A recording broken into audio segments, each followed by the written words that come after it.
Rain fell like accusations across Manhattan, each drop hammering the black umbrellas that crowded St. Patrick's Cathedral like a murder of crows. The city had dressed itself in gray for Isabella Russo's funeral, as if even the sky understood that some losses required witness. Dominic Santoro stood at the cathedral steps, expensive wool coat soaked through at the shoulders, and didn't care. He'd stopped caring about small discomforts 3 days ago when the hospital called to tell him the woman he'd planned to marry had died in a car accident on the FDR Drive. Died alone. Died without him beside her. Died before he could tell her one more time that she was the only clean thing in his dirty world.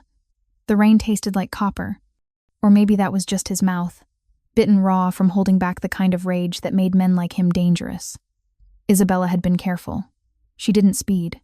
She checked her mirrors. She'd survived, loving a man whose last name appeared in federal indictments and tabloid speculation with equal frequency. And then a wet road and a moment of distraction had taken her away like she'd never mattered at all. "Boss." Marco's voice cut through the rain, quiet but insistent. "It's time." Dominic nodded once. He adjusted his tie with fingers that wanted to break something, then climbed the cathedral steps. Each stone was slick with rain and memory. If you're enjoying this story so far, don't forget to hit the like button and subscribe. Drop a comment telling me where in the world you're watching from. I love hearing from you. He'd proposed to Isabella on these same steps 6 months ago, dropping to one knee in front of tourists and pigeons and God himself. She'd said yes with tears in her eyes and her hands shaking like she was accepting something sacred and terrifying in equal measure. Inside, the cathedral swallowed sound. Candles flickered against marble columns that had witnessed a century of grief. The pews were packed with faces. Dominic recognized business associates who sent flowers instead of showing up to funerals, distant relatives who'd loved Isabella from a safe distance, and the loyal few who understood that attending meant choosing sides in a city that preferred neutrality. The casket sat at the altar, closed per his request. He couldn't bear to see her face arranged into peaceful rest when the last time he'd seen her alive. She'd been laughing at something stupid he'd said about her terrible taste in romantic comedies. He moved down the aisle like a man walking through water. Each step took effort. Each breath felt stolen from lungs that didn't deserve air when hers had stopped working. Father Chen stood at the altar, small and ancient, with eyes that had blessed and buried too many young people. He greeted Dominic with a hand on his shoulder, firm enough to communicate sympathy without the words that would shatter what remained of Dominic's composure. "She was loved," Father Chen said quietly. "That counts for something." Dominic wanted to argue that love counted for nothing when the person was gone. Instead, he nodded and took his place in the front pew beside Sophia, his sister, whose surgical mask of professional calm had finally cracked. She gripped his hand with fingers that trembled. "You don't have to be strong right now," she whispered. "Yes, I do," he said, because anything less would mean admitting the world had broken him. The service began with hymns that sounded like mourning set to music. Father Chen spoke about Isabella's work at the community center in the Bronx, her habit of feeding stray cats despite her apartment's no-pet policy, her terrible karaoke performances that she committed to with full enthusiasm despite being tone-deaf. He made her human. He made her real. And every word carved deeper into Dominic's chest until he wasn't sure what was holding him upright anymore. Then the cathedral doors opened. The sound echoed through the space like a gunshot. Every head turned. Dominic's instinct was to scan for threats, for enemies who might use his grief as an opportunity. Marco was already moving, positioning himself between Dominic and the entrance, hand sliding toward the weapon concealed beneath his jacket. But Marco stopped. A woman stood in the doorway, backlit by gray daylight, rain dripping from her coat. For one impossible, heart-stopping moment, Dominic thought the hospital had made a mistake. That Isabella was alive, that the coffin at the altar was empty, and this was all some terrible misunderstanding. Then she stepped forward into the candlelight, and the illusion shattered. Not Isabella, but so close it hurt to look at her. The same dark hair, though worn longer, falling past her shoulders in waves Isabella had always kept shorter. The same bone structure, those high cheekbones and full mouth that had made Isabella beautiful in a way that cameras never quite captured. The same height, same build, same way of holding herself with a mixture of confidence and wariness that suggested she'd learned early not to trust the world's kindness. But her eyes were different. Where Isabella's had been warm brown with flecks of gold, this woman's were darker, almost black, holding something harder and more guarded. And she wore grief like armor instead of an open wound. her expression controlled in a way that suggested she'd had practice at hiding pain. The whispers started immediately, a ripple of confusion moving through the pews like wind through wheat. "Who is that? I thought Isabella was an only child. She looks exactly like..." Dominic stood without thinking, his body moving before his mind caught up. The woman's gaze found him across the cathedral, and something flickered in those dark eyes. Recognition, sorrow, and underneath both, something that looked almost like fear. She walked down the aisle with measured steps, each one deliberate, as if she were walking toward judgment instead of a funeral. She didn't look at the other mourners. She looked only at him, then at the casket, then back to him. When she reached the front pew, she stopped. "I'm sorry I'm late," she said quietly. Her voice was Isabella's voice, but lower, rougher, as if she'd spent years learning how to make it different. "I came as soon as I heard." "Who are you?" The question came out harsher than Dominic intended, but he was beyond caring about tone. His world had just tilted sideways for the second time in 3 days. The woman's jaw tightened. For a moment, he thought she might turn and leave. Instead, she straightened her shoulders and met his gaze directly. "My name is Isabella Russo," she said. "I'm Isabella's twin sister." The cathedral's silence deepened, became absolute. Even the candles seemed to stop flickering. Dominic heard the words, understood them intellectually, but they made no sense against everything he knew about the woman he'd loved. Isabella didn't have a sister. His voice sounded distant in his own ears, like it belonged to someone else. "She did," Gabriella said simply. "She just never told you about me." Sophia stood, moving to Dominic's side with the protective instinct of someone who'd spent a lifetime running interference for her brother. "That's impossible. We knew everything about Isabella's family."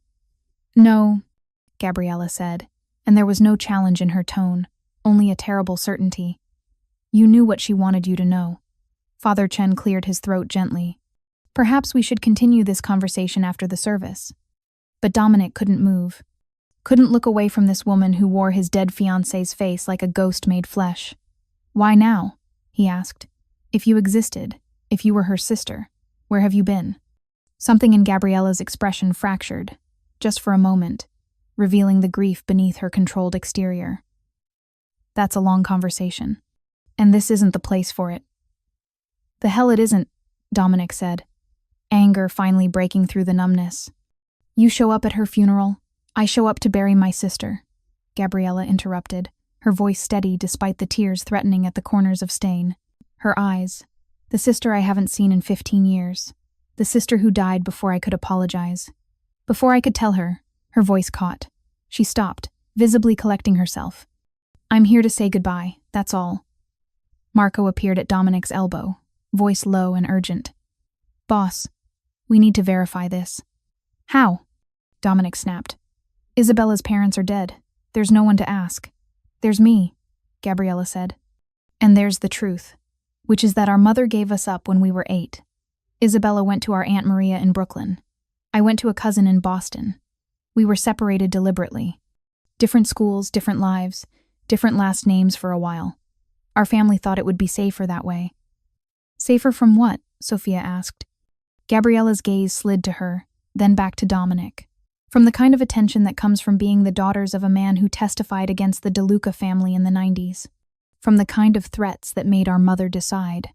Splitting us up was the only way to keep us both alive." The name DeLuca sent a cold shock through Dominic's chest. He knew that history. Everyone in his world did. The DeLuca family had been dismantled by federal prosecutors 25 years ago, their empire shattered by the testimony of low-level associates who'd been offered deals they couldn't refuse. "Your father," Dominic started. "Michael Russo," Gabriella confirmed. "He died in witness protection when we were 12. A heart attack, officially. We never knew if it was natural or if the DeLucas finally found him." The pieces started falling into place, forming a picture that made terrible sense. Isabella's reluctance to talk about her childhood, the way she'd deflected questions about family history, the careful way she'd maintained distance from anything that might dig too deep into her past. She'd been protecting herself, protecting him, maybe, from the complications of her history, and she'd never mentioned a sister. "I need proof," Dominic said, because believing without evidence was how men in his position ended up dead. "I need more than a face and a story." Gabriella reached into her coat and pulled out a worn manila envelope. She held it out to him with a hand that trembled slightly, the first real crack in her composure. Birth certificates, our mother's death certificate, photos from before the separation. Letters Isabella sent me when we were teenagers, before she decided it was too dangerous to stay in contact. Her voice dropped lower. And her handwriting, which you'll recognize. She wrote me 3 weeks ago, the last letter I'll ever get from her. Dominic took the envelope but didn't open it. He couldn't, not here, not with an audience watching his life unravel in real time. Father Chen stepped forward gently. Why don't we proceed with the service? You can all speak privately afterward. Gabriella nodded and moved to sit in the back pew, as far from the family section as possible. But Dominic caught her arm as she turned. Wait, he said. Up close, the similarities were even more striking. Same freckle on the left cheekbone, same way of biting her lower lip when nervous. Same faint scar on her right hand, in the exact spot where Isabella had cut herself on broken glass when she was 9. Isabella had told him that story once, late at night when they couldn't sleep. She'd been helping her aunt with dishes, and the glass had shattered. 6 stitches. How did you get that scar? He asked, nodding to Gabriella's hand. She looked down at it, and the smallest smile touched her mouth, sad and distant. Broken glass. I was 9. We were helping at different kitchens in different states, but apparently we both had the same terrible reflexes. Dominic released her arm. She moved to the back pew and sat alone, hands folded in her lap, head bowed. From a distance, in the candlelight, she could have been Isabella, but she wasn't. And somehow that made everything worse. The service continued in a blur. Father Chen spoke. Someone sang a hymn that Isabella had loved. People cried. Dominic sat frozen, the envelope burning in his hands like evidence of a crime he hadn't known was being committed. When it was over, when the casket was carried out to the waiting hearse, Gabriella remained in her pew. She didn't approach the family, didn't try to insert herself into the procession to the cemetery. She simply sat there, shoulders curved inward, looking smaller and more lost than someone wearing that face had any right to look. Dominic should have left. Should have gotten into the limousine with Sophia and followed Isabella to her final resting place. But his feet carried him back down the aisle to where Gabriella sat. You're not coming to the burial? He asked. She looked up, surprised he'd returned. I didn't think I'd be welcome. You're her sister. The words felt strange in his mouth, but he forced them out. You should be there. Gabriella's eyes searched. His face, looking for something sincerity, maybe, or a trap. I don't want to intrude. You already did, Dominic said bluntly. Might as well finish it. It wasn't kind, but kindness felt impossible when his world was shattering in slow motion. Gabriella stood, gathering her coat around herself like armor. All right. They walked out of the cathedral together, this stranger who wore his dead fiancé's face, and Dominic felt the weight of every eye in the building following them. Marco fell into step beside him, voice low. Boss, this could be a setup. Someone playing games. I know, Dominic said. Stay close. But when he looked at Gabriella, at the grief etched in the lines around her eyes, and the way her hands shook slightly despite her controlled exterior, he didn't see a con. He saw loss, and he recognized it because he was drowning in his own. The cemetery was a sea of gray marble and green grass, rain still falling in steady sheets that turned the world soft and blurred. Isabella's plot was in a newer section, beneath an oak tree that would shade her summers and shed leaves over her in autumn. Dominic stood at the graveside as Father Chen said the final prayers. The words washed over him without meaning. All he could think about was the last conversation he'd had with Isabella, 3 days before the accident. They'd been planning the wedding, arguing, actually, about whether to have the reception at a hotel or at his family's estate in Westchester. She'd wanted simple. He'd wanted to give her everything. They'd compromised on something in between, and she'd kissed him and told him she loved him for caring more about her happiness than his pride. He wished he'd told her more, told her everything. Told her that she was the reason he'd started trying to legitimize his businesses, to walk away from the darker parts of his legacy. That she made him want to be the man she saw when she looked at him instead of the man his reputation claimed he was. Now he'd never get the chance. The casket was lowered into the ground with mechanical precision. Sophia placed a white rose on top, then stepped back, crying openly now. Marco did the same, his face carved from stone. Others followed, a line of mourners paying their final respects. Gabriella hung back, separate from the group, until everyone else had finished. Then she approached slowly, holding a single daisy, Isabella's favorite flower, the simple kind that grew wild in parks and gardens. She knelt in the mud, not caring about her coat or the rain, and placed the daisy on the casket with both hands, as if it were something precious and fragile. "I'm sorry, Bella," she whispered, voice so quiet Dominic almost missed it. "I'm sorry I waited too long. I'm sorry for all of it." She stayed there for a long moment, head bowed, before finally standing. When she turned, her face was wet with rain and tears. She'd finally stopped trying to hide. Dominic watched her walk toward the cemetery gates, alone, shoulders hunched against the weather and the weight of whatever history had separated her from her sister. He should let her go. Should focus on his own grief, on the investigation he'd already ordered Marco to launch into the accident that had taken Isabella from him. Should protect himself from whatever complications this woman's presence might bring into his already complicated life. But Isabella had loved her. Had kept her secret, yes, but had also written to her. Had maintained some thread of connection despite the danger, despite the years, despite everything that had tried to tear them apart. "Wait," Dominic called out. Gabriella stopped but didn't turn around. He caught up to her in 3 long strides. "Where are you staying?" "A hotel in Midtown," she said. "I'm only here for a few days. I need to get back to Boston." "What's in Boston?" "My life." She finally looked at him, and her expression was guarded again, walls rebuilt. "My job, my apartment, everything that doesn't remind me that my sister is dead and I wasted 15 years being too stubborn and too scared to fix what broke between us." The rain fell harder, turning the world into a watercolor painting where edges bled and nothing stayed solid. "Come to dinner," Dominic heard himself say. "Tonight. You can explain everything. Show me the proof. And I'll—" He paused, not sure what he was offering. "I'll tell you about her. About who she was in the years you missed." Gabriella studied him for a long moment, and he could see her weighing the offer, calculating risks he couldn't begin to guess at. "Why?" she asked. "Why would you want that?" "Because she was going to be my wife," Dominic said, voice raw. "And apparently there was a whole part of her life I knew nothing about. Maybe understanding that will help me understand why she's gone." It was honest in a way that made him feel exposed. But grief had stripped away his usual careful control, leaving only the bleeding truth underneath. Gabriella nodded slowly. "Okay. But somewhere public, with witnesses. You think I'm going to hurt you?" Dominic asked, not sure if he should be offended or impressed by her caution.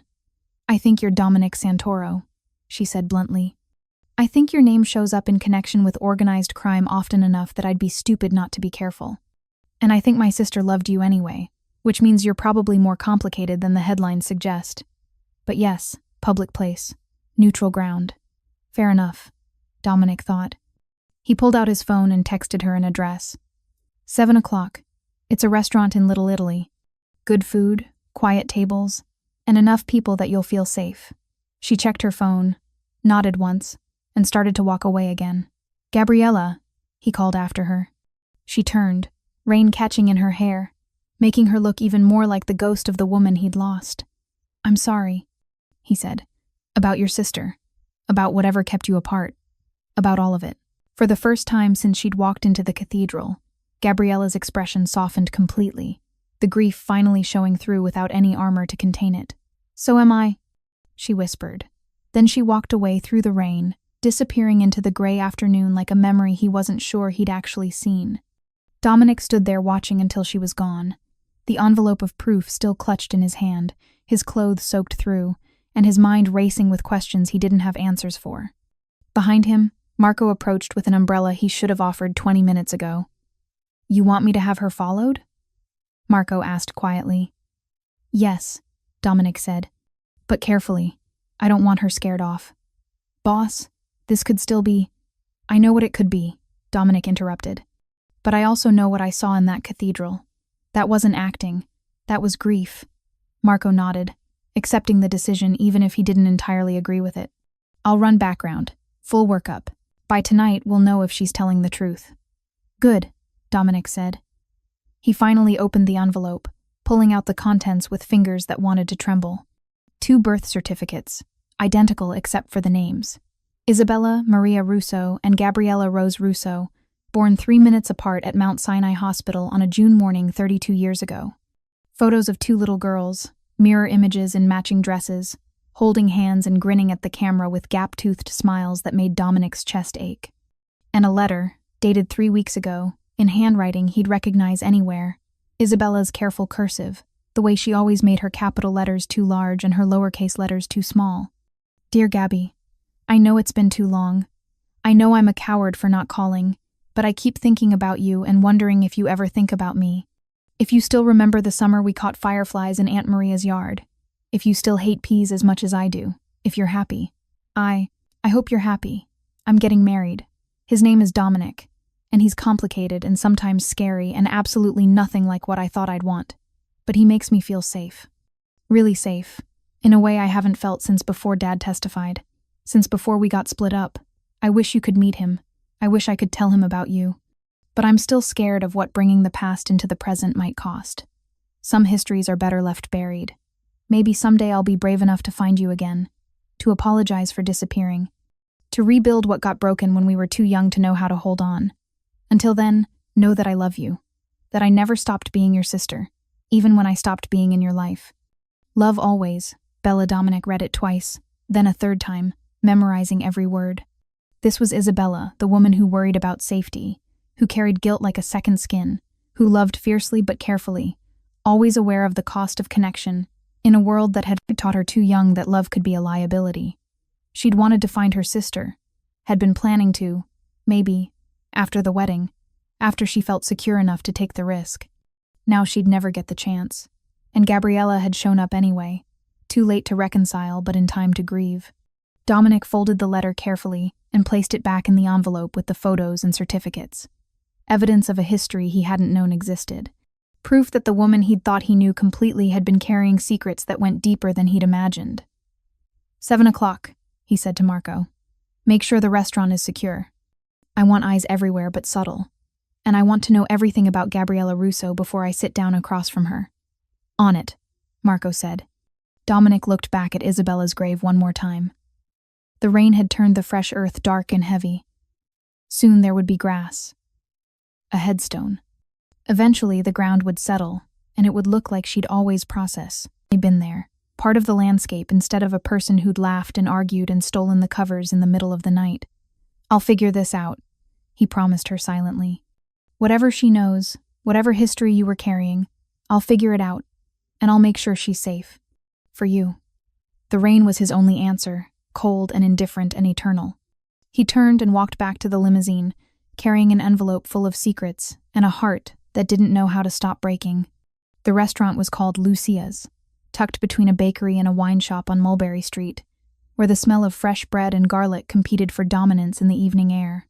Dominic arrived 20 minutes early, which was 15 minutes later than Marco, who'd already swept the place twice and positioned 2 men at strategic points that looked casual but weren't. The owner, Mrs. Lucia herself, 70-something, 4 feet 11 inches of Sicilian steel, wrapped in an apron, greeted Dominic, with a kiss on both cheeks, and a hand patting his face with the familiarity of someone who'd known him since he was small enough to steal cookies from her kitchen. You look terrible, she announced in heavily accented English. Sit. I'll feed you. I'm meeting someone, Dominic said. Good. You need company. Grief makes men stupid when they're alone with it. She steered him toward a corner table that had a view of the entrance and the back exit. Marco's choice, obviously. I'll bring bread. And wine. You drink the wine or I'll be insulted. It wasn't a request. Dominic sat and let her fuss because refusing would take more energy than he had. Within minutes, the table was covered with still warm focaccia, olive oil that tasted like summer, and a glass of red wine that probably cost more than most people's car payments. He checked his phone. Marco's report had come through 30 minutes ago, comprehensive and thorough in the way that made Dominic grateful and slightly uncomfortable, about how much information money and connections could buy. Gabriella Rose Russo, 32, born in Manhattan, raised in Brooklyn until age 8, then Boston. Bachelor's degree in social work from Boston University. Master's degree from the same. Currently employed as a program coordinator at a nonprofit called Safe Harbor that worked with at-risk youth in Roxbury. Lived alone in a modest apartment in Jamaica Plain. No criminal record, No outstanding debts. No social media presence worth mentioning, a few Instagram photos of coffee and books. Nothing personal. Nothing that revealed much. The report also included surveillance photos from this afternoon. Gabriella checking into the Hotel Edison on West 47th. Gabriella sitting alone in a coffee shop near Times Square, staring at nothing while her coffee went cold. Gabriella returning to the hotel with red eyes and shoulders that had finally given up trying to be strong. She looked devastated in every shot, alone in a city that wasn't hers, grieving a sister she'd lost twice, once 15 years ago, and now forever. The report satisfied Dominic's need for information, but didn't answer the questions that actually mattered. Why had Isabella kept her hidden? What had happened 15 years ago that had made two sisters who'd obviously loved each other choose distance over connection? And what did Gabriella want now that Isabella was gone? The door opened at precisely 7 o'clock. Gabriella stepped inside, pausing to let her eyes adjust to the restaurant's warm lighting. She'd changed from her funeral clothes into dark jeans, a gray sweater, and a leather jacket that had seen better years. Her hair was pulled back in a simple ponytail, and she wore no makeup that Dominic could see. She looked younger like this, and more vulnerable, though her expression remained guarded as her gaze swept the restaurant before landing on him. She crossed to his table with the same measured steps she'd used in the cathedral, careful and deliberate, as if every movement required thought. "Thank you for coming," Dominic said, standing because his mother had raised him with manners even if she'd failed at everything else. "Thank you for the invitation," Gabriella replied formally. She sat across from him, back straight, hands folded on the table. "Though I'm not entirely sure why you extended it. Because I have questions," Dominic said simply, "and you seem to have answers." "Some," Gabriella allowed. "Not all, Mrs." Lucia appeared with another glass and poured wine without asking if Gabriella wanted it. "You eat," she commanded. "Both of you. Skinny people make me nervous." She disappeared before either could respond, leaving them in a bubble of awkward silence that felt too heavy to break. Dominic took a sip of wine, buying time to figure out where to start. Finally, he pulled the envelope from his jacket and set it on the table between them. "I read the letter," he said. Gabriella's gaze dropped to the envelope, and something painful crossed her face. "Then, you know she was planning to find me. Eventually, when she felt safe enough." Dominic leaned forward slightly. "What was she afraid of?" "The same thing that made our mother split us up in the first place," Gabriella said quietly. "That someone would use one of us to hurt the other. That being together made us targets." "The DeLuca family," Dominic said. Gabriella nodded. "My father testified against them in exchange for witness protection. They lost everything. Their businesses, their freedom, their power. Some of them are still in prison. Others died there. The ones who didn't spent years looking for revenge. That was over 20 years ago," Dominic pointed out. "Most of the original family is dead or imprisoned. The few who are left rebuilt in different cities, different operations. They're not the power they used to be." "Tell that to my father," Gabriella said, and there was no heat in her voice, only exhausted. Resignation. "He died when we were 12. Official cause was a heart attack, but we were in witness protection, living under assumed names in separate states, and he still ended up dead. Maybe it was natural, maybe it wasn't. We'll never know." She picked up her wine glass but didn't drink, just held it like she needed something to do with her hands. "After that, our mother became paranoid. Every stranger was a threat. Every phone call was suspicious.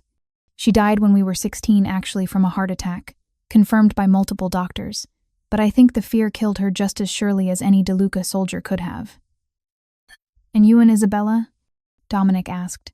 "We were assigned different social workers, different foster situations for a few months until our relatives could be vetted and approved. Isabella went to Aunt Maria, who we'd known before everything fell apart. I went to a second cousin in Boston who I'd met maybe twice. We were told it was temporary, that once things settled, we'd be reunited."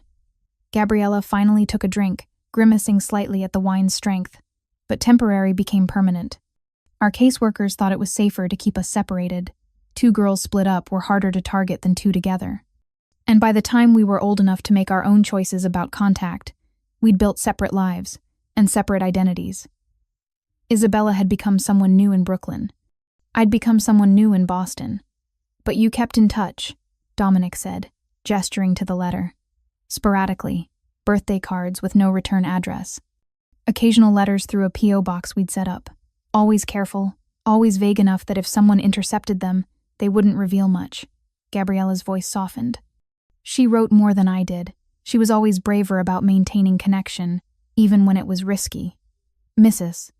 Lucia returned with plates of pasta that neither of them had ordered pappardelle with wild boar ragout, the kind of dish that took hours to make properly and tasted like someone had weaponized comfort. Eat, she commanded again, then disappeared before they could protest. The aroma was overwhelming, rich and earthy and impossible to ignore. Dominic picked up his fork more out of automatic politeness than actual hunger, but the first bite reminded him he hadn't eaten anything substantial in days. Grief had a way of making food feel irrelevant, but his body was apparently done cooperating with that particular neglect. Gabriella ate too, small, careful bites, her eyes distant. "Tell me about the last 15 years, Dominic said after a few moments of silence. "Why did you stop writing? Why did the contact end?" Gabriella set down her fork and met his gaze directly. "Because I fell in love with someone. And when it ended badly, spectacularly, dangerously badly, I panicked. I thought if he knew about Isabella, he might try to hurt her to hurt me. So I cut off all contact, changed my email, got a new phone number, moved, apartments 3 times. And I told myself it was temporary, that once I felt safe again, I'd reach out." "But you didn't," Dominic said, understanding dawning. "I didn't," Gabriella confirmed, and the guilt in her voice was palpable. "Because temporary became years, and years became this chasm I didn't know how to cross. Every time I thought about reaching out, I'd convince myself it was too late, that she'd moved on, that disturbing her life again would be selfish, that I'd already hurt her enough by disappearing." She pressed her palms against her eyes briefly, a gesture of someone trying to hold back tears through sheer force of will. "And then 3 weeks ago, I got her letter, forwarded through that old P.O. box that I'd kept paying for even though I never checked it anymore. I read it, and I realized what an idiot I'd been. What a coward. So I wrote back immediately, told her I'd come to New York, that we'd meet for coffee and figure out how to be sisters again. But she never got it," Dominic said quietly. "No, the letter came back 3 days ago, marked return to sender. I couldn't understand why. Then I Googled her name and found the obituary." Gabriella's voice cracked. "I'd waited too long. I'd let fear and guilt keep me away, and now she's gone, and I'll never get to apologize. Never get to tell her that I never stopped thinking about her. That every birthday, every Christmas, every stupid Tuesday, I wondered what she was doing and if she hated me for leaving." A tear escaped despite her best efforts. She wiped it away angrily. "I'm sorry. I know this isn't what you signed up for tonight." "Don't apologize for grief," Dominic said, and his voice came out rougher than intended. "I've been drowning in it for 3 days. At least yours makes sense. You lost someone you loved and regret losing time with. I lost someone I thought I knew completely, and I'm finding out I didn't know her at all." Gabriella looked at him with something that might have been sympathy. "You knew her. You just didn't know all of her. There's a difference." "Is there?" Dominic pushed his plate aside, appetite gone again. "She was going to be my wife. We talked about everything, her childhood, her dreams, her fears. She told me about Aunt Maria, about growing up in Brooklyn, about the community center where she volunteered.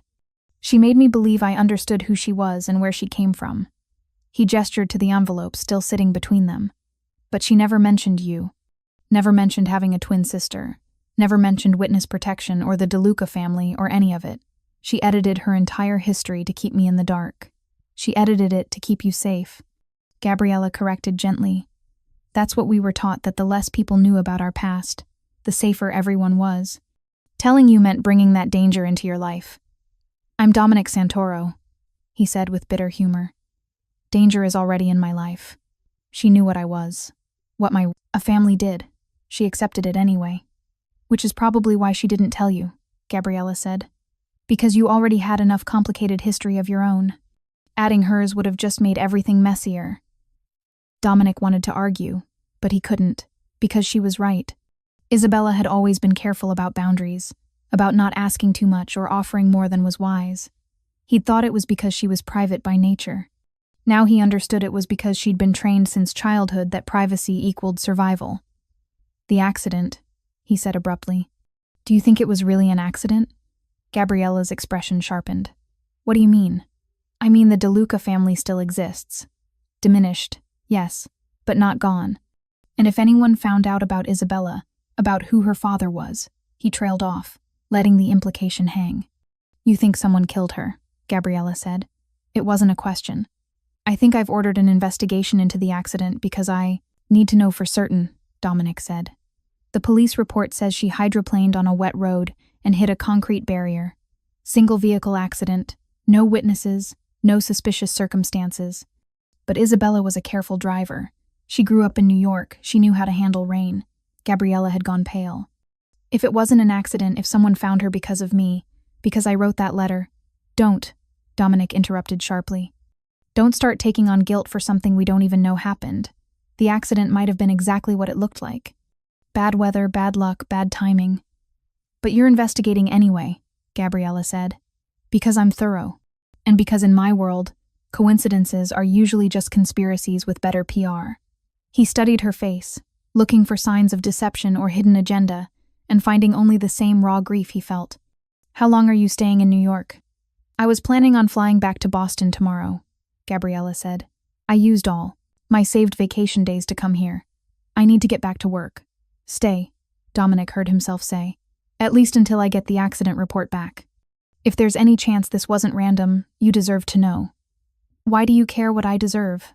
Gabriella asked, genuine confusion in her voice. Because you're her sister, Dominic said simply. Because she loved you enough to write that letter, to maintain contact even when it was risky. Because if someone hurt her, you have as much right to the truth as I do. Gabriella studied him for a long moment, and Dominic had the unsettling sensation of being evaluated, measured against some internal standard he couldn't see. Isabella wrote that you were complicated and scary, she finally said. She didn't mention you were also kind. I'm not, Dominic said automatically. The fact that you believe that doesn't make it true, Gabriella replied. Kind men don't usually recognize their own kindness. It's the cruel ones who insist they're saints. Before Dominic could respond, Marco appeared at his elbow, materializing the way he always did when something required immediate attention. Boss, he said quietly. We have a situation. Dominic's entire body tensed. What kind? The kind where we should probably leave through the back, Marco said, his eyes flicking to Gabriella briefly before returning to Dominic. Now. If you're hooked on this story, make sure to subscribe and turn on notifications so you never miss an upload. Your support means everything and helps me bring you more emotional stories like this one. Dominic was already standing, hand reaching automatically for Gabriella. Come with me. What's happening? She asked. But she was already moving, trusting his urgency even if she didn't understand it. Unclear, Marco said, leading them toward the kitchen. But there are 2 cars outside that weren't there 10 minutes ago, and the men inside them are showing too much interest in this restaurant. They moved through the kitchen, Mrs. Lucia barely glancing up from her pot of sauce as they passed. Used to this routine from years of feeding men whose lives occasionally required quick exits, and out the back door into an alley that smelled like garbage and rain. A black SUV was already waiting, engine running. Marco opened the back door and gestured for them to get in. Dominic let Gabriella enter first, then followed, his mind racing through possibilities. DeLuca remnants who'd somehow connected Isabella to Gabriella, and were now watching both? Rival families testing his defenses during a vulnerable moment? Federal surveillance that had decided his dinner with an unknown woman was worth monitoring? Or, and this was the possibility that made his blood run cold, something to do with Isabella's accident that had just escalated from investigation to active threat. The SUV pulled out of the alley smoothly. Marco in the passenger seat, one of his men driving. They merged into traffic like water, unremarkable and unhurried despite the tension crackling through the vehicle. Gabriella sat rigid beside Dominic, hands clenched in her lap. Does this happen often? She asked, voice remarkably steady.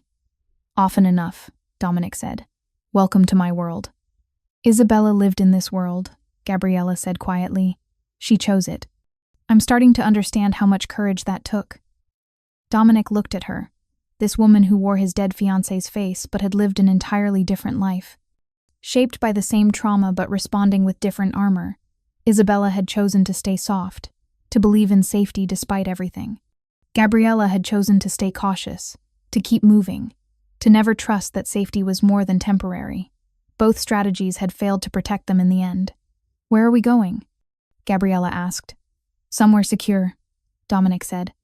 "Where we can figure out if those men were actually a threat or just Marco being paranoid." "I'm never paranoid," Marco said from the front seat. "I'm appropriately concerned." "He's paranoid," Dominic told Gabriella. "But he's also usually right, which is why I pay him." They drove through Manhattan's evening traffic, the city's lights blurring past the tinted windows. Dominic used the time to text his sister. "Are you safe?" Sophia's response came immediately. "At the hospital. 3 bodyguards pretending to be pharmaceutical reps. I'm fine. Where are you?" "Taking precautions. I'll explain tomorrow. Be careful. And Dom? Whatever this is with Isabella's sister, don't let it consume you." Grief makes people reckless. He didn't respond because she was right, and acknowledging it would mean admitting he was already in deeper than was wise. The SUV pulled into an underground parking garage beneath a building in Tribeca. They took a private elevator to the 20th floor, emerging into a spacious apartment that was all floor-to-ceiling windows and minimalist furniture, a safe house that Dominic maintained for exactly these situations. Marco did a quick sweep while one of his men took up position in the hallway. When he returned, he nodded to Dominic. "Clear. Good. Find out who those men were and what they canned. Wanted. If they're connected to the DeLuca situation, I need to know yesterday." "On it," Marco said, already pulling out his phone as he stepped into the hallway, which left Dominic alone with Gabriella in an apartment that suddenly felt too intimate for what was supposed to be a business arrangement. She moved to the windows, looking out at the city spread below them like scattered diamonds. "This is yours?" "One of several properties," Dominic said. "It's clean, not connected to any of my businesses, leased under a corporate shell that's buried under 6 layers of legal entities." "Safe. Nothing's safe," Gabriella said quietly. "That's what my mother taught us. Safety is just the time between threats." "Your mother sounds like she was exhausted." "She was. I think that's what really killed her. The constant vigilance, the never being able to relax, the knowledge that one mistake could cost us everything." Gabriella turned from the window. "Is that what your life is like? Always. Looking over your shoulder?" "Yes," Dominic said honestly. "Though I chose it. You and Isabella had it forced on you." "Did you choose it?" Gabriella asked. "Or were you born into it the way we were born into being Michael Russo's daughters?" The question was more perceptive than he'd expected. "Both," Dominic admitted. "I was born into the family business, but when I was old enough to understand what that meant, I could have walked away. Gone legitimate, like my sister did. Instead, I stayed." "Why?" "Because someone had to," Dominic said. "And because walking away meant leaving a power vacuum that someone worse would have filled. At least I try to minimize the damage. At least I have lines I won't cross." "Like what?" Gabriella asked, genuine curiosity in her voice. "Like I don't deal drugs. I don't traffic people. I don't prey on the vulnerable." He moved to pour himself a drink from the bar in the corner, needing something to do with his hands. "I run security companies, construction businesses, waste management. Some of it's completely legitimate. Some of it operates in gray areas. All of it gives employment to people who wouldn't get hired anywhere else because of their records or their families." "And the violence?" Gabriella asked. "The organized crime parts that get you mentioned in the news?" "Happens," Dominic said bluntly, "usually as a last resort, and never without cause. I protect what's mine. I respond to threats, and sometimes that response is disproportionate." He expected judgment. Instead, Gabriella just nodded slowly. "Isabella knew all of this. She did. She saw the reality of my life and chose to stay anyway." Dominic took a drink, the whiskey burning down his throat. "She used to joke that she'd spent her childhood running from one kind of danger only to fall in love with another kind. But she said, at least with me, the danger was honest." "That sounds like Bella," Gabriella said softly. "She always preferred the devil. She could see to the one hiding in shadows." They stood in silence for a moment, 2 people bound by a ghost, neither quite sure what to do with the connection. Gabriella's phone buzzed.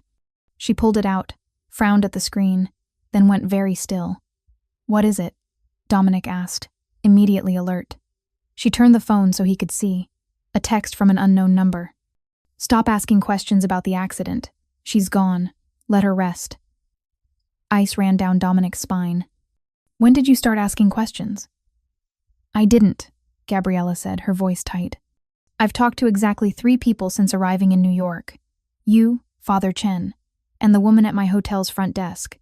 No one else. Show me your call log, Dominic said. Gabriella handed him her phone without hesitation. The log showed exactly what she'd said, incoming calls only. Mostly from numbers she had saved with names. One from the Hotel Edison's main line. One from a Boston number labeled Work Safe Harbor. Nothing suspicious, except the text. Dominic took a photo of the message with his own phone and forwarded it to Marco. Within seconds, Marco was calling. Boss? Trace that number, and pull Gabriella's phone records, find out if anyone's been monitoring her calls or location. Already on it, Marco said. Boss, this changes things. If someone's watching her closely enough to know she's asking questions she hasn't actually asked yet, then they're watching me too, Dominic finished. And they connected her to me faster than we thought possible. Which means, Marco said grimly, someone knew about the twin before today. Someone's been sitting on that information, waiting. Dominic looked at Gabriella, who was hugging herself despite the apartment's warmth, fear, and confusion warring in her expression. Gabriella stays here tonight, Dominic said. Post guards, full surveillance. No one goes in or out without verification. Done. I'll be back in 20 with a security detail and everything we can. Pull on this number. The call ended. Dominic set down his drink and moved to where Gabriella stood by the window. I'm sorry, he said quietly. I didn't mean to drag you into something dangerous. You didn't drag me anywhere, Gabriella said. I walked into it myself the moment I showed up at that funeral. She laughed, a sharp, bitter sound. I spent 15 years trying to keep Isabella safe by staying away. And now that she's gone, someone's threatening me about asking questions I haven't even asked yet. What the hell did we stumble into? I don't know, Dominic admitted. But we're going to find out. And if it gets us both killed, then we'll die knowing the truth, Dominic said. Which is more than Isabella got. Gabriella turned to face him fully, and in the city lights reflecting off the windows, she looked so much like Isabella that Dominic's chest physically hurt. But she wasn't Isabella. She was sharper, more guarded, shaped by different choices and different survivals. And right now, she was looking at him with an expression he couldn't quite read. You loved her, Gabriella said. It wasn't a question, yes, and you're angry at her for keeping secrets. Yes, but you're going to protect me anyway, even though I'm just another secret she kept. Yes, Dominic said for the 3rd time. Why? Because protecting you is the last thing I can do for her. Dominic said honestly, because you're all that's left of Isabella in this world. And because letting something happen to you would mean she died for nothing. Gabriella's eyes filled with tears. She was too tired to hold back anymore. I don't know if I can do this. I don't know if I'm brave enough to be in your world, to face whatever's coming. You don't have to be brave, Dominic said. You just have to let me be brave enough for both of us. She laughed again, softer this time, and wiped at her tears with the back of her hand. Isabella wrote that you made her feel safe. I didn't understand what she meant until right now. Dominic didn't know what to say to that, so he said nothing. Just stood there as Gabriella cried quietly for the sister she'd lost, and the danger she'd found, and the impossible situation they were both trapped in. Outside, the city glittered indifferently, full of millions of people living their own small dramas, unaware that in this building, in this apartment, 2 strangers were drawing a line against the dark and daring it to cross. Somewhere in that same city, someone was watching, waiting, calculating the cost of secrets kept and sisters found. And in 3 days, everything would change. Gabriella didn't sleep. How could she, in a stranger's apartment, in a city that had already proven itself hostile, with threats arriving on her phone like unwanted gifts? She stood at the window for hours, watching the city refuse to sleep alongside her, its lights burning through the darkness like a million insomniacs keeping each other company. Behind her, Dominic had made phone calls in rapid Italian that she only half understood but fully recognized as dangerous. Marco had returned with 3 additional men who now occupied the hallway and lobby, turning this safe house into a fortress.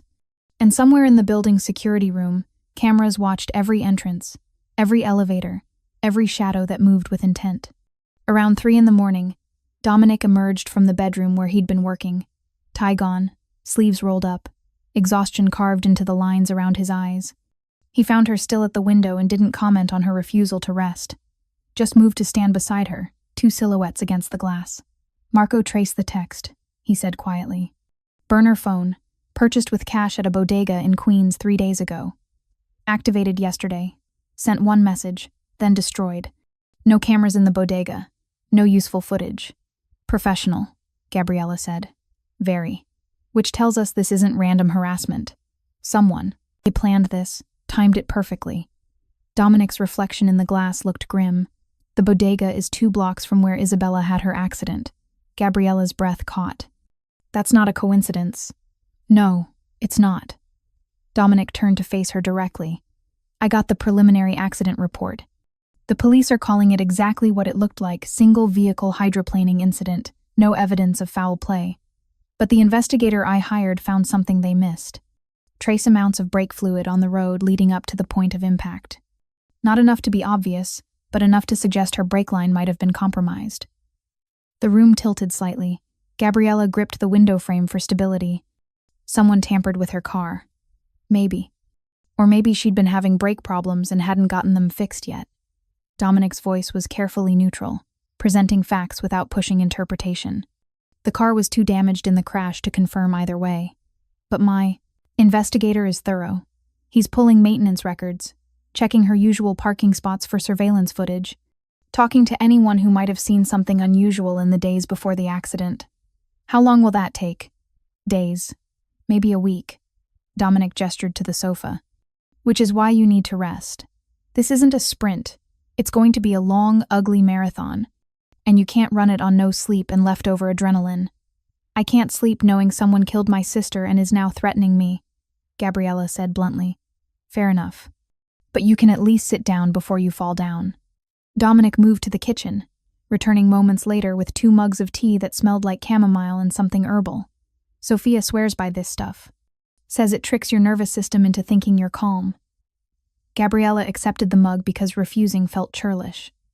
The ceramic was warm against her palms, grounding in its simple reality. She moved to the sofa, sinking into the sofa, leather that probably cost more than her monthly rent, and took a sip. The tea tasted like expensive relaxation, which would have been funny under different circumstances. Dominic sat in the chair across from her, close enough for conversation but far enough to respect boundaries. Tell me about your work, he said. The nonprofit in Boston. Why? Gabriella asked, suspicious of the subject change. Because we're going to be stuck together for at least a few days, and I'd rather learn who you are than spend the entire time treating you like Isabella's ghost. The honesty surprised her. Gabriella studied him over the rim of her mug. This man who commanded respect and fear in equal measure, who'd built an empire in the gray spaces between legal and criminal, who'd loved her sister enough to marry her despite knowing it would complicate both their lives. Safe Harbor works with kids aging out of foster care, she finally said. We provide housing assistance, job training, counseling, help them transition to independence without falling through the cracks. Personal experience informing professional choice, Dominic observed. Obviously. Isabella and I were lucky we had relatives who took us in. Most foster kids don't. They hit 18 and the system just releases them. No support, no safety net, no one checking if they're okay. Gabriella set down her mug. I spent my 20s watching kids I'd grown up with in the system end up homeless, addicted, incarcerated. I got tired of watching. So I went back to school, got my degrees, and started actually doing something about it. Isabella would have been proud of that, Dominic said softly. Would she? Gabriella's voice cracked despite her best efforts. I spent 15 years not talking to her. 15 years where I could have called, could have visited, could have been a sister instead of a coward. And I justified it by telling myself I was protecting her. But really, I was just protecting myself from having to face what I'd lost. Why did the relationship end badly? Dominic asked. The one that made you cut contact? Gabriella laughed, bitter and sharp. His name was Tyler. We dated for 3 years. He was charming, successful, said all the right things, and then I found out he was embezzling from the nonprofit where we both worked. When I confronted him, when I told him I was going to report it, he threatened me. Said he'd ruin my career, my reputation, Make sure I never worked in social services again. She pulled her knees up to her chest, making herself smaller. I reported him anyway. He was arrested, charged, eventually convicted. But before that happened, he showed up at my apartment drunk and angry, broke down my door, put his hands around my throat and told me he should have gotten rid of me when he had the chance. Dominic's expression went very cold, very still. The kind of still that preceded violence. My neighbor called the police. Tyler was arrested again, charged with assault and attempted murder. He's currently serving 8 to 15 in Cedar Junction. Gabriella's voice was steady now, reciting facts she'd made peace with. But in those weeks between the assault and his arrest, I was terrified. I thought he'd find Isabella, use her against me. So I disappeared, changed everything, cut all ties. And by the time he was safely behind bars, I'd convinced myself it was better to stay disappeared. Did you love him? Dominic asked. I thought I did. Turns out I loved the version of him that existed in my head, not the reality. Gabriella met his gaze. Isabella knew that feeling, didn't she? Loving someone despite knowing it was complicated and maybe dangerous. She knew, Dominic confirmed. But she also knew the difference between complicated and cruel. I may be many things, but I never put my hands on her in anger, never threatened her, never made her feel unsafe. She knew that, Gabriella said. It's in the letter. She said you made her feel safe in a way she hadn't felt since before everything fell apart. They sat in silence for a moment, the weight of Isabella's absence heavy between them. I need to ask you something, Gabriella said finally. And I need you to be honest. Go ahead. If Isabella's death wasn't an accident, if someone killed her, would it be because of you? Because of your world, your enemies? Dominic didn't flinch from the question. It's possible. I have enemies. Some old, some new, all with varying degrees of creativity when it comes to causing pain. Killing someone I loved would be an effective way to send a message. What kind of message? That I'm vulnerable. That love is a weakness they can exploit. That no matter how much power I have, I can't protect everyone. Dominic's jaw tightened. But if that was the goal, they would have made it obvious. Car bomb, public shooting, something that sent a clear signal. A staged accident that looks like bad weather and bad luck? That's not a message. That's an elimination. Meaning what? Meaning maybe Isabella wasn't killed to hurt me. Maybe she was killed because of something she knew, something she saw, something she represented. Dominic leaned forward, elbows on his knees. Or maybe, and this is the theory that keeps me up at night, she was killed because someone discovered who her father was. Because someone from the DeLuca family finally found Michael Russo's daughter and decided to collect on a 25-year-old debt. The possibility hung in the air like smoke, acrid and suffocating. If that's true, Gabriella said slowly, then I'm next. If they found Isabella, they know about me. Yes. The single word carried the weight of a death sentence.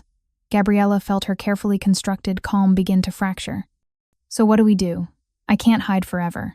I have a life in Boston, a job, responsibilities. You go back to Boston, Dominic interrupted. With security. Round-the-clock protection that follows you. Everywhere. Watches everyone who comes near you. Make sure nothing happens without us knowing about it first. For how long? Until we find whoever did this and make sure they can't do it again, Dominic said flatly. And if we don't find them, then you adjust to living with bodyguards. People do it. It's not ideal, but it's better than being dead. Gabriella wanted to argue, but exhaustion was finally catching up with her. The adrenaline that had carried her through the funeral, through dinner, through threats and revelations, was finally burning out. She felt hollowed out, scraped clean, running on fumes and fear. I don't know how to do this, she whispered. I don't know how to be brave enough for whatever comes next. Dominic stood and moved to sit beside her on the sofa, close but not touching. You've already been brave. You showed up to a funeral knowing it might be dangerous. You stayed when you could have run.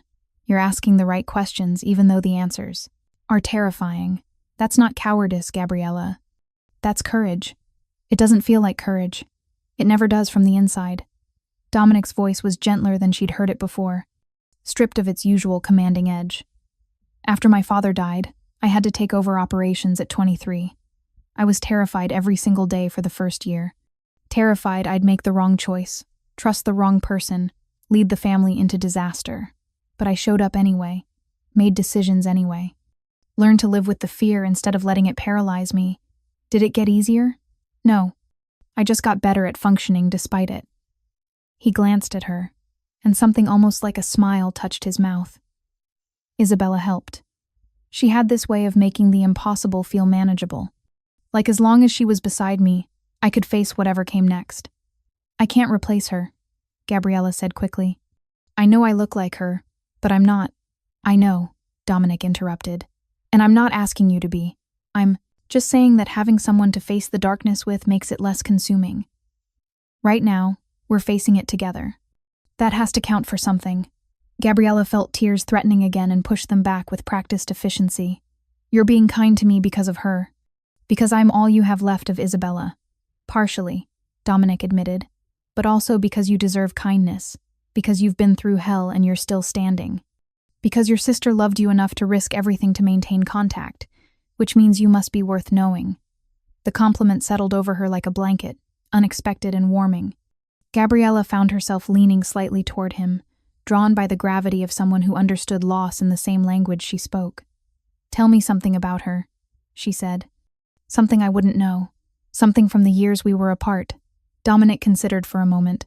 She sang in the shower, terribly, enthusiastically, without any self-consciousness.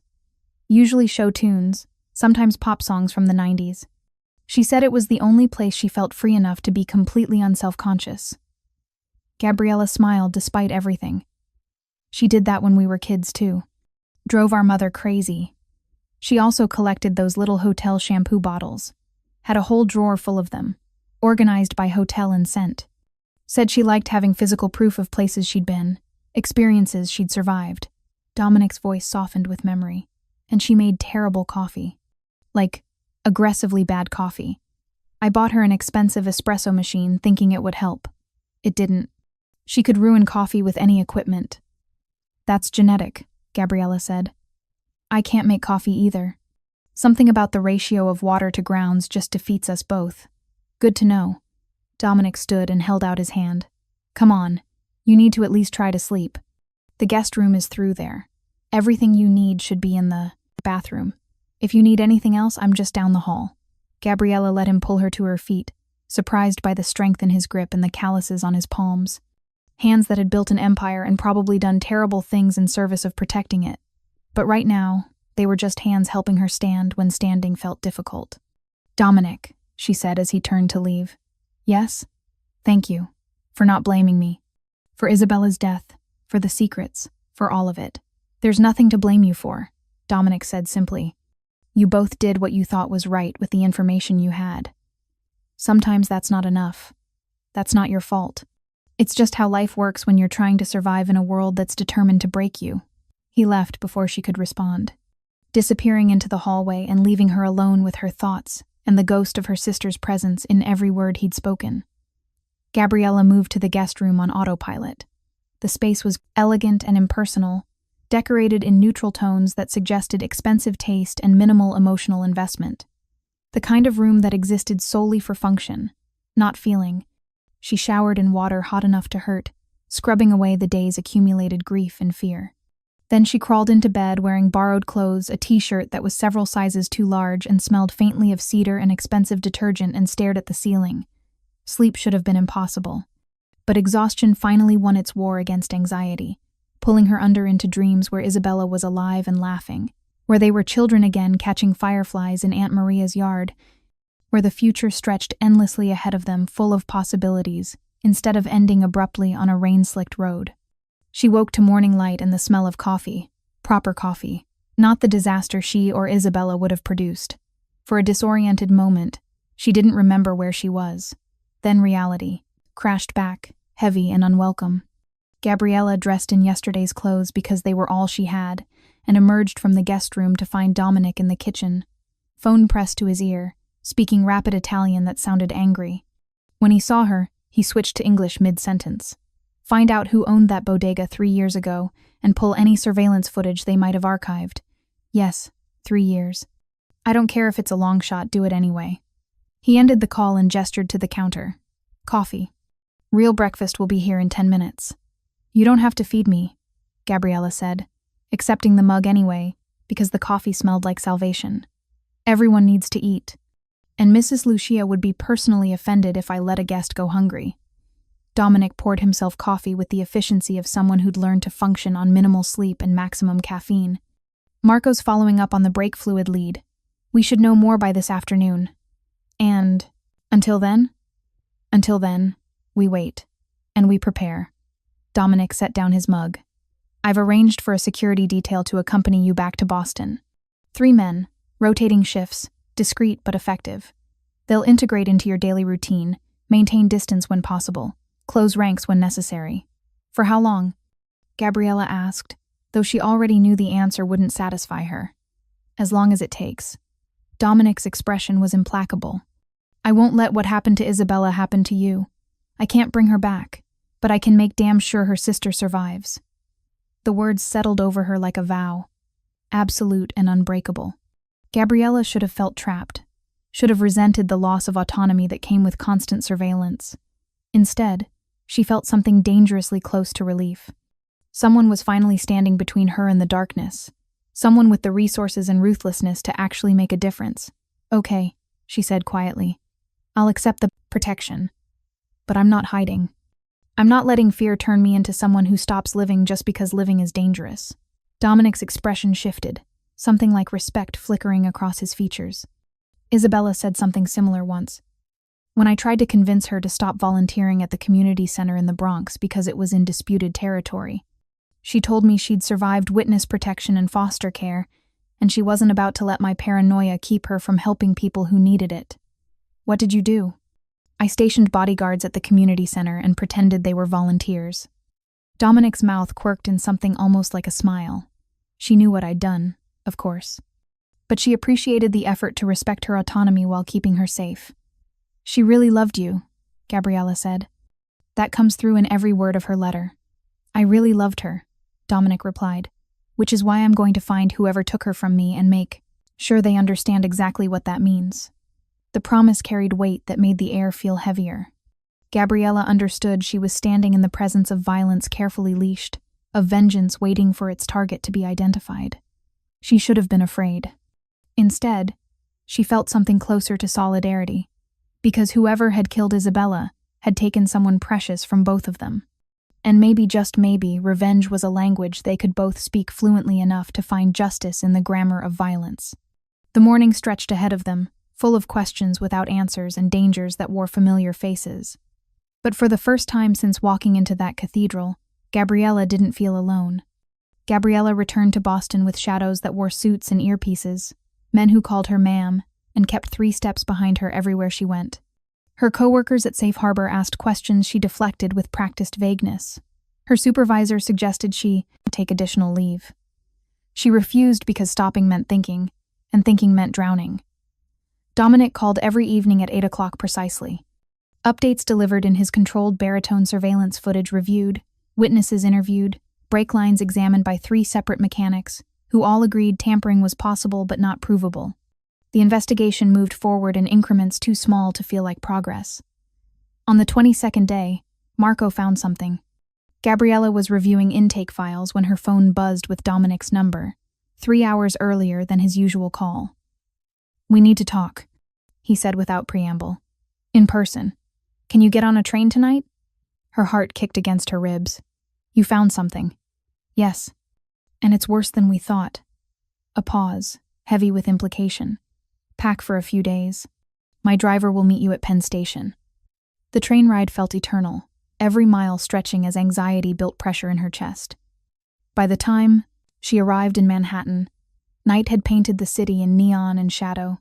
Dominic's driver, a quiet man named Vincent, drove her not to the Tribeca apartment, but to a brownstone in the West Village, elegant and unassuming, the kind of building that cost millions while pretending to be modest. Dominic met her at the door, and Gabriella was struck by how exhausted he looked. The careful control he usually wore had frayed at the edges, revealing someone who'd been running on rage and determination for too long. Come in, he said quietly. The brownstone's interior was warm where the apartment had been sterile, exposed brick walls, comfortable furniture that showed signs of actual use, photographs on the mantel that suggested this was Dominic's real home rather than just another safe house. Isabella smiled from several of the frames, frozen in moments of happiness that would never be repeated. Marco sat at the dining table, laptop open, surrounded by documents that spoke of obsessive investigation. He nodded at Gabriella without his usual careful courtesy, which told her exactly how serious this was. "Sit," Dominic said, gesturing to the table. "This is going to take a minute." Gabriella sat, hands folded to stop their trembling. Marco turned his laptop so she could see the screen. Security footage from a parking garage, dated 3 days before Isabella's death. The image quality was grainy but sufficient. Isabella's car in its usual spot, and a figure in a maintenance uniform approaching with purpose. "Watch," Marco said, clicking play. The figure circled the car once, checking for cameras, then dropped to the ground and slid underneath.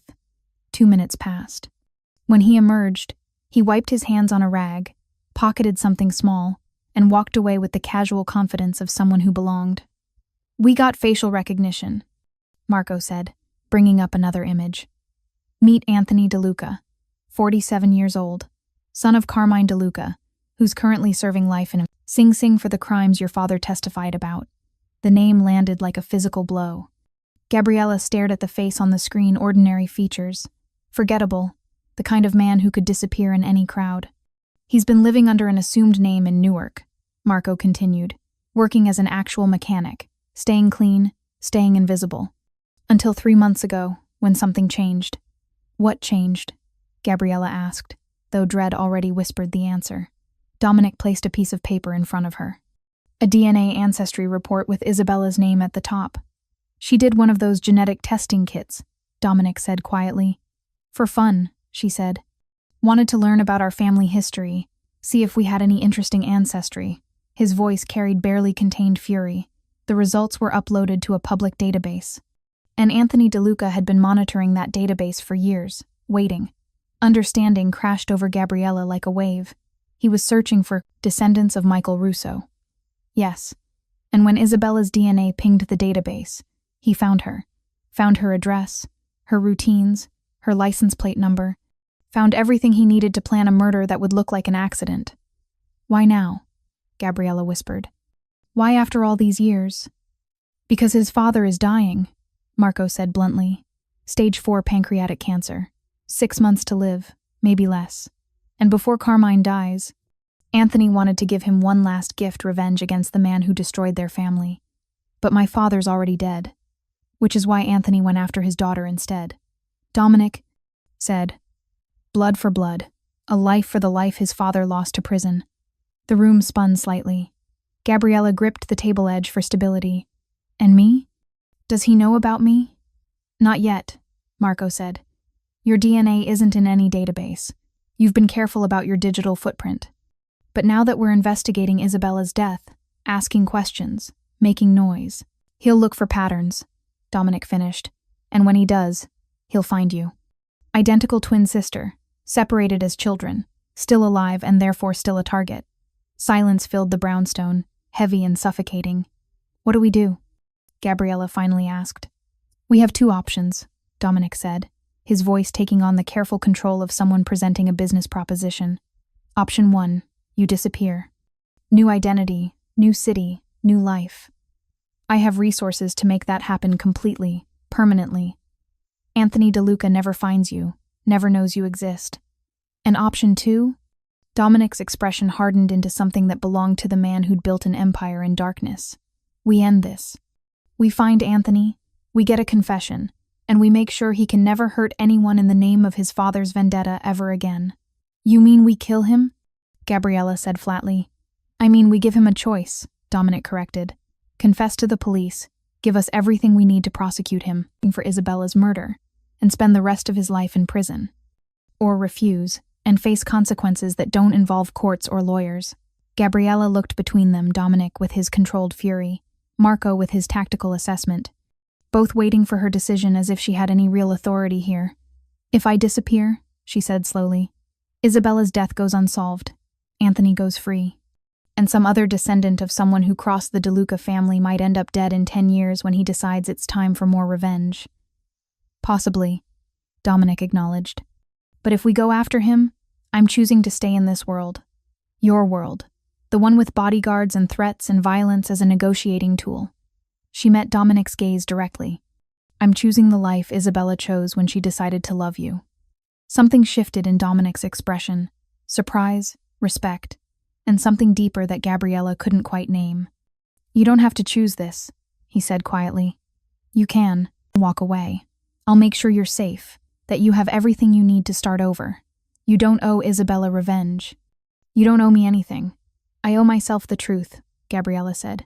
And I owe my sister justice. So yes, I'm choosing option 2. We end this. Marco closed his laptop with decisive finality. Then we move fast. Anthony doesn't know we've identified him yet. That gives us maybe 48 hours before he realizes the investigation has teeth and goes to ground. What's the plan? Gabriella asked. Dominic smiled, and it was the smile of a predator who'd finally found his prey. We give Anthony exactly what he wants: access to Michael Russo's other daughter. We bait a trap with you as the lure. And when he takes it, we make sure he confesses everything before the police arrive to find him gift-wrapped with evidence. You want to use me as bait, Gabriella said. I want to give you the choice, Dominic corrected. This is dangerous. He's already killed once. He won't hesitate to kill again if he thinks he can finish what he started. Gabriella thought about Isabella, about the life stolen on a rain-slicked road, about 15 years of separation that had ended in permanent silence. She thought about all the times she'd been too afraid to reach out, too cautious to risk connection, too careful to actually live. Her sister had been brave enough to love a dangerous man, brave enough to volunteer in dangerous neighborhoods, brave enough to exist fully despite every lesson their childhood had taught them about the cost of being visible. The least Gabriella could do was be brave enough to finish what Isabella's courage had started. Tell me what I need to do, she said. Dominic reached across the table and took her hand, his grip warm and solid and surprisingly gentle for someone whose reputation was built on violence. We make sure Anthony DeLuca understands that killing Isabella Russo was the worst mistake he ever made, Dominic said quietly. And we make sure your sister can finally rest knowing her death was answered. Outside, the city hummed with its usual indifferent energy. But in this brownstone, in this moment, 3 people drew a line against injustice and dared it to hold. Tomorrow they would hunt a killer. Tonight, they prepared for war.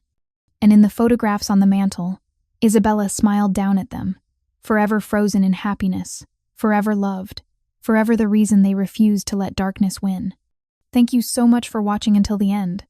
If you loved this story, check out the other videos on your screen now. I think you'll really enjoy them. And don't forget to subscribe if you haven't already. See you in the next story.